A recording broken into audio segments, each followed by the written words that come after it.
Hello, it's me, Henry, doctor in regional Australia. And this year I'm giving half my income to charity because I think it's the right thing to do. I've been really lucky and I want to give some of that back to the world, to people who really need it around the world in a way that's really smart. I want to be smart about doing charity. I'm coming at you live from the lands of the Wurundjeri people, of the Kulin Nation. And this always was and always will be Aboriginal land. So today, big news, everyone. We've actually surpassed $50,000 of donations today, which is huge. Congratulations. Big news, very exciting. I didn't think I'd make this money or donate this much money at the start of the year, and I've been quite surprised. But it's amazing what you can do. Having a professional career in a developed country is one of the best ways to fundraise, I think. You're helping people through your career, and then you can also help people by giving away some of the money that maybe you don't really need to live comfortably, because a lot of us make a lot more money than we really need. The best things in life are free, and the next best things are really, really cheap, right? So why not we use some of the stuff that we don't need to help people that really do need some resources or some help. And there are some fantastic charities that we can give to that are, making like real impacts, evidence-based impacts on people's lives for sometimes not very much money at all. And this year I'm giving to great charities, and I'm giving even more to really, really great charities that are just having huge impacts, for amounts of money that are really a pretty minimal sacrifice on my part. So I've given to 3 organisations this payslip: the Against Malaria Foundation, the Fistula Foundation, and She's the First. And the Against Malaria Foundation, look, I've given to them a number of times now. Absolute no-brainer, these guys. They hand out mosquito nets to people in malaria endemic regions of the world. Malaria, parasitic infection, kills over 400,000 people every year in the world, and most of those people are kids because they're most susceptible, and it's been doing this for thousands of years. It's a terrible disease, and you can prevent it by giving people mosquito nets, which they sleep under, and then they don't get bitten by mosquitoes. Now, most cases of malaria don't kill people, but occasionally they do, and they also make people feel really sick, like complete garbage. But, not every mosquito net is saving a life. These mosquito nets cost about $10 each, or maybe $5, because often the governments of these countries are subsidising them. But if you're looking at the numbers, after you buy a certain number of mosquito nets and distribute them, you're saving lives on the scale of a few $1,000s each. Now, if you think about what would you spend to save a human life, a child's life, most of us would probably be willing to spend a few $1,000s to save a child's life. And if I met someone that wasn't willing to do that, I'd probably raise my eyebrows.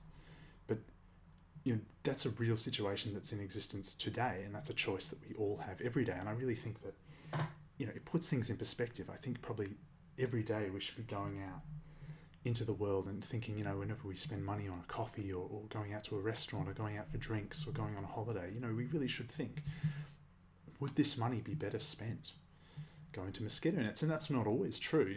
We can't give all our money to mosquito nets and live in the gutter. We need to spend a certain amount of money on ourselves so our lives are livable. But it really does create this kind of benchmark for what $1 is really worth. And it's worth keeping that in mind, because I think a lot of us underestimate the value of $1, because it can mean a lot to people. It can mean a lot. And then the next organisation, I've given $416 to the Fistula Foundation. The Fistula Foundation's a great organisation. They work in Southeast Asia and Africa. And what they do is they treat women who have obstetric fistula. Now, what's obstetric fistula? Well, it's a terrible disease. You wouldn't wish it on your worst enemy. It's a complication of complex childbirth, usually in which the baby dies, actually, and the mother ends up with all this damage to their pelvic floor muscles and tissues that usually means they're incontinent of feces and urine. And this has on-flow effects of, they're often ostracized from their communities. People find it really hard to deal with, these women with this terrible disease. And so they just kind of relegate them to a corner of the village. And these women's lives are basically destroyed. They're ruined. It's a horrible, horrible disease, and the Fistula Foundation goes and provides surgery to these women to repair their obstetric fistulas. It's not a particularly complicated surgery as far as surgeries go, and this is transformative. Like it gives women their lives back, basically. It's an incredibly powerful intervention. The Fistula Foundation, I think, it's come out of the work of Catherine Hamlin as well. Catherine Hamlin was this Australian obstetrician. She actually died a few years ago. At the age of 90, she worked most of her life out in Ethiopia, where she found that there were these women out there who had these obstetric fistulas because their childbirths had been complicated and they hadn't had the healthcare at the time to manage it properly. So they ended up with these obstetric fistulas, which had meant that their lives were basically ruined and they weren't able to engage with their community anymore. And so she started performing. She set up a fistula hospital, and a number of organisations have come out of that, including the Fistula Foundation, and they now operate in all these countries around the world, coordinating surgeries for women to give them their lives back. Amazing. Very happy to give them another $416. And then the third organisation, they're also recommended, by the way, the Fistula Foundation and Against Malaria. They're both recommended by The Life You Can Save, which is an organisation I think everyone should know about. This is the one started by Peter Singer, the philosopher. It's all about effective giving and how can we make the world a better place in the most effective way. And both the Fistula Foundation there and the Against Malaria Foundation somewhere, there we are recommended as high impact, cost effective charities by The Life You Can Save. And then the last organisation I've given $100 to, She's the First, which is an organisation international all about women's education and empowering women and girls through education. And it's not just a feel-good, nice idea. There's actually strong evidence that particularly empowering women and educating women and girls is a really cost-effective way of improving communities. Like it has a disproportionate positive impact on communities, educating and empowering women specifically. And so She's the First is all about trying to promote empowerment and education of girls and women. It's a little bit unclear exactly how it does it.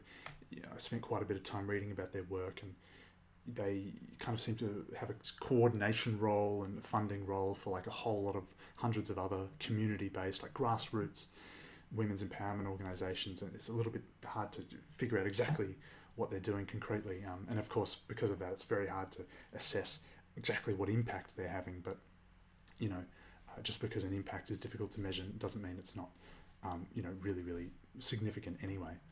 And so I think She's the First is a fantastic organisation. And I think the idea behind it's great, and I think it has a potential for really good impact as well. So I'm very happy to give them this odd donation of $103.90, which is because I had to give in US dollars. Let me know what you think. This is my penultimate live stream I'll be doing. The next one will be the final. I've got one more paycheck to give to charity, and that'll be it. I'm really stoked that I managed to raise over $50,000 this year. I don't think there's anything better that a person can do with a year, really, other than fundraise using their work that they're doing anyway. It's been an amazing experience, and I really recommend. It doesn't have to be 50% that you give. A lot of people have signed up to the Giving What We Can pledge to give 10% of their income to charity. I've signed that pledge myself. Some people give 1%, but just giving a portion of your income to charity is just such a fantastic way to make the world a better place, and it does put out the signal to the world that you're serious about thinking about others and not just in it for yourself. And I think that's a really important signal that we need to send out to everyone to make the world a better place. But blah blah blah. Peace, love. I'll talk to you soon.